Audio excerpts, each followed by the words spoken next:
السلام علیکم، شرائع دسوق سے میں ہوں عبدالقیم صدیقی اور آپ ہیں AQS کے ساتھ، میرے ساتھ متی اللہ جان اور ناصر اقبال۔ آج سپریم کورٹ آف پاکستان میں ذوالفقار علی بھٹو کا ریفرنس، اس کی سماعت ہوئی، اس کے ساتھ لیول پلینگ فیلڈ کے حوالے سے کنٹیمپٹ کی درخواست پاکستان تحریک انصاف کی، اس کی بھی سماعت ہوئی۔ اور یہ دونوں سماعتیں یوٹیوب کے اوپر اور ٹیلی ویژنس کے اوپر لائیو چلیں، لیکن ایک سماعت تھی جو کہ شاید ٹیلی ویژن کے اوپر اور اس طرح سے نہیں چلی جیسے کہ یہ دو سماعتیں لائیو دکھائی گئی تھیں۔ اور یہ سماعت تھی سپریم کورٹ کے جج جسٹس مظاہر علی اکبر نقوی کی، ان کے خلاف جو سپریم جوڈیشل کونسل کارروائی کر رہی ہے اس کے خلاف۔ اور آج جو ہے وہ بینچ تھا جسٹس امین الدین خان اور جسٹس جمال مندوخیل اور جسٹس مسرت ہلالی پر مشتمل، اور درخواستیں جو ہیں وہ اس کے اوپر آج مخدوم علی خان وہاں پیش ہوئے، اور انہوں نے سپریم جوڈیشل کونسل کے اندر کیوں انہوں نے کن کن لوگوں کو فریق بنایا اس حوالے سے، اور سپریم جوڈیشل کونسل کی کارروائی کے حوالے سے بات کی، لیکن یہ کہا کہ وہ اپنے جو اعتراضات تھے اگر تھے وہ واپس لے رہے ہیں، جو بینچ کی اوپر اور بینچ کی تشکیل کے حوالے سے تھے۔ تو اس کارروائی میں کیا ہوا، اور اس میں آخر میں تو سماعت کل تک کے لیے ملتوی ہو گئی، لیکن جو درخواست تھی میاں داؤد ایڈوکیٹ کی، جس میں یہ کہا گیا تھا کہ جسٹس اعجاز الاحسن جو ہے وہ سپریم جوڈیشل کونسل کا حصہ نہ رہیں، اس پر جو ہے وہ فیصلہ محفوظ کر لیا۔ تو متی اللہ جان کیسے دیکھ رہے ہیں آج کی کارروائی کو؟ کون سے کیس کی؟ کیونکہ جی میں نے کہا کہ وہ دو تو دیکھ لی ہیں نا لوگوں نے، بالکل، تو لیکن جو نہیں دیکھ سکے ہیں وہ ہے جسٹس مظاہر علی اکبر نقوی کی سپریم جوڈیشل کونسل کی کارروائی کے خلاف جو درخواست ہے وہ۔ دیکھیں، جسٹس مظاہر علی اکبر نقوی کی یہ جو درخواست ہے سپریم جوڈیشل کونسل کے خلاف، اس میں ایک سب سے اہم نقطہ جس پہ ابھی تک بات اڑی ہوئی ہے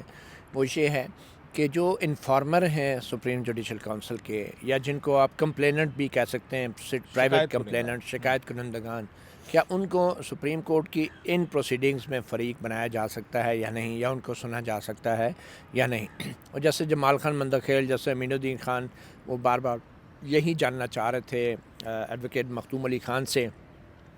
کہ آخر کیا چیز ہے کہ جو انفارمر جو ہے، جو کمپلیننٹ ہے، وہ اگر سپریم جوڈیشل کونسل میں اسے سنا جا رہا ہے تو یہاں سپریم کورٹ میں اس کو نہیں سنا جا سکتا۔ اور انہوں نے پھر ایڈوکیٹ مخدوم علی خان کی توجہ ان کی اپنی اس درخواست کی طرف دلائی، جس میں بار بار یہ کہا گیا تھا کہ یہ جو شکایات ہیں یہ بدنیتی پر مبنی ہیں، اور پھر یہ جو شو کاز نوٹس ہے یہ بھی میلیفائڈے ہے۔ تو انہوں نے کہا کہ جب آپ خود اپنی درخواست میں انفارمر کے اوپر بدنیتی کا الزام لگا رہے ہیں اور ایک ملیشیس الزامات ان کو کہہ رہے ہیں، تو پھر ان کو بھی سننے میں تو کوئی حرج نہیں ہے۔ تو اس پہ ایڈوکیٹ مخدوم علی خان نے پھر قواعد کا اور رولز کا حوالہ دیا اور کہا کہ رولز کے اندر، اور خاص طور پہ کانسٹیٹیوشن کا انہوں نے کہا کہ کانسٹیٹیوشن کے اندر سپریم جوڈیشل کونسل جو ہے وہ انفارمر، اس کی کوئی اہمیت نہیں ہے، کوئی حیثیت نہیں ہے، وہ صرف اور صرف یا تو صدارتی ریفرنس پہ کارروائی کرتی ہے یا پھر از خود نوٹس لے کر کسی بھی جج کے خلاف کارروائی کر سکتی ہے۔ تو اس میں کہیں بھی انفارمر کا کوئی رول نہیں ہے۔ تاہم جو بینچ کے اوپر اعتراضات کا معاملہ تھا وہ آپ نے خود جیسے بتا دیا کہ وہ اعتراضات جو ہیں مخدوم علی خان نے نہ صرف یہ کہ بینچ کی تشکیل پہ اعتراضات واپس لے لیے کہ یہ 184(3) کی درخواست تھی تو کمیٹی کے ذریعے آنی چاہیے تھی، بلکہ جو 3 معزز ججز ہیں ان کے اوپر بھی جو اعتراضات اگر ہو سکتے تھے اس کے حوالے سے بھی درخواست گزاروں نے، جسٹس مظاہر نقوی نے، اپنے اعتراضات جو ہیں وہ واپس لے لیے۔ تو یہ بڑی اہم ایک چیز ہے، مگر یہ معاملہ بھی رہے گا کیونکہ بعد میں پھر ایڈوکیٹ منصور علی خان جو سابق اٹارنی جنرل بھی ہیں وہ بھی سامنے آئے bar association, Gujranwala bar association کی طرف سے، اور انہوں نے کہا کہ ہمیں بھی سنا جائے کیونکہ ہم عدلیہ کی آزادی کے لیے،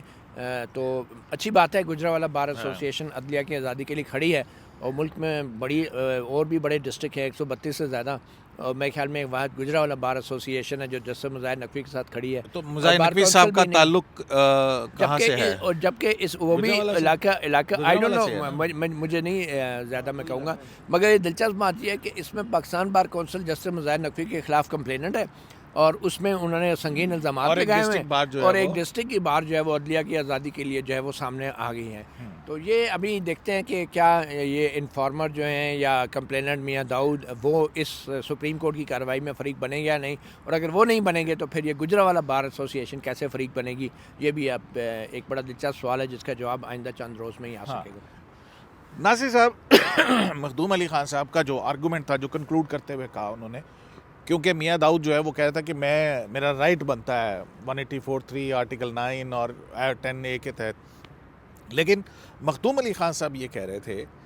کہ جو سپریم جوڈیشل کونسل کی کارروائی ہے وہ ایڈمنسٹریٹو نیچر کی ہے, وہ ایڈمنسٹریٹو ٹریبیونل ہے, اور ایسے ایڈمنسٹریٹو ٹریبیونل کی کارروائی کے اندر جو ہے وہ کوئی کرمنل یا سول رائٹ کسی کا کرو نہیں ہوتا ہے, کمپلیننٹ کا یا انفارمر کا. تو کیسے دیکھ رہی تھی عدالت؟ آج کافی ریمارکس بھی آئے اور مندوخیل صاحب نے سوشل میڈیا کے حوالے سے بھی کہا کہ ایک جج جن کی بیٹی نہیں ہے ان کے حوالے سے پروپیگنڈا جو ہے وہ کیا جا رہا ہے سوشل میڈیا کے اوپر, اور ججز کو جو ہے ٹھیک ہے ہم اپنا احتساب خود کرتے ہیں لیکن یہ ہم ہر کسی کو حق نہیں دے سکتے. شکریہ قیوم صاحب. قیوم صاحب بیسیکلی اس میں یہ تھا نا کہ جو میں پہلے اس پہ سوشل میڈیا کی بات کر لوں. مخدوم علی خان صاحب یہ کہہ رہے تھے کہ دیکھیں اگر کوئی ٹی وی میں پروگرام کوئی بندہ کرتا ہے یا سوشل میڈیا یا ٹویٹر میں کوئی الیگیشن لگا دیتا ہے اور بے تحاشا لوگ اس کو ری ٹویٹ بھی کر دیتے ہیں اور بھی لوگ اس میں ایڈ بھی کر دیتے ہیں, تو کیا ہم سب کو بلا لیں گے؟ تو وہ یہ کہہ رہے تھے کہ پریزیڈنشیل ریفرنس میں اور اس ریفرنس میں ایک فرق ہے.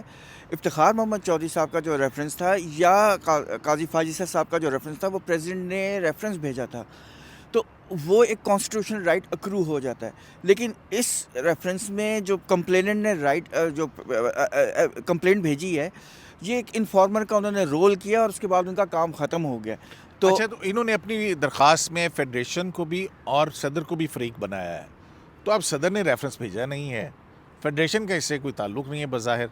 تو ان دونوں کو فریق بنانے کے حوالے سے کیوں سمجھا گیا کہ یہ نیسیسری پارٹیز ہیں؟ اس پہ کچھ کہا مخدوم صاحب؟ نہیں, اب مخدوم صاحب نے اب اس کو ایکسپلین نہیں کیا, وہ تو ظاہر اب کل بھی انہوں نے آرگومنٹ کرنے ہیں, لیکن وہ کہنا یہ چاہ رہے تھے کہ کمپلیننٹ کا جو ہے وہ رول ہو گیا ختم. ان کا رائٹ نہیں ہے کہ ہماری پٹیشن میں سپریم کورٹ ان کو بھی سنے, جبکہ جو میاں داؤد صاحب کا کہنا ہے کہ میرا یہ رائٹ ہے انڈر آرٹیکل 10A کہ انسٹیٹیوشنز جو ہیں کانسٹیٹیوشنل انسٹیٹیوشن وہ کمپلیٹلی انڈیپینڈنٹلی ڈیسیجن کریں یا کمپلیٹلی انڈیپینڈنٹ ہوں. تو اگر وہ کمپلیٹ انڈیپینڈنٹ ہیں تو یہ میرا اس میں رائٹ بنتا ہے, اس لیے مجھے سنا جائے, جس کا جواب نے دے دیا. مخدوم علی اپنا جیسے جمال مندوخیل نے کافی کوشچننگ کی میاں داؤد ایڈوکیٹ سے, وہ بیسیکلی وہ اس حوالے سے تھی کہ جو